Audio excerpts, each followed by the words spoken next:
কি করে বুঝলে যে মরে গেলে বেঁচে যায়? বেঁচে যায় তারা, তাদের অসুখ বিসুখের টেনশন নেই, সংসারের টেনশন নেই, বাচ্চার মাস্টারের টাকা, মাস হতে না হতে ম্যাডামের টাকা, মাস্টারের টাকা, আজকে এই রোগ কালকে সেই রোগ, প্রতিদিন এই আনো সেই আনো, ওদিকে নাই নাই নাই।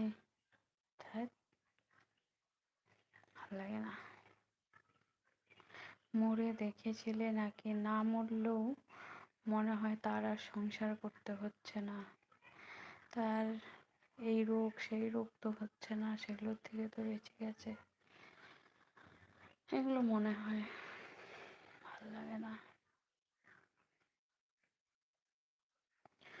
মনে করো তোমার ইনকাম মাসে 10,000 টাকা, তোমার মানে ইম্পর্টেন্ট খরচা যেগুলো করতেই হবে, সেই খরচাই তোমার মাসে 15,000।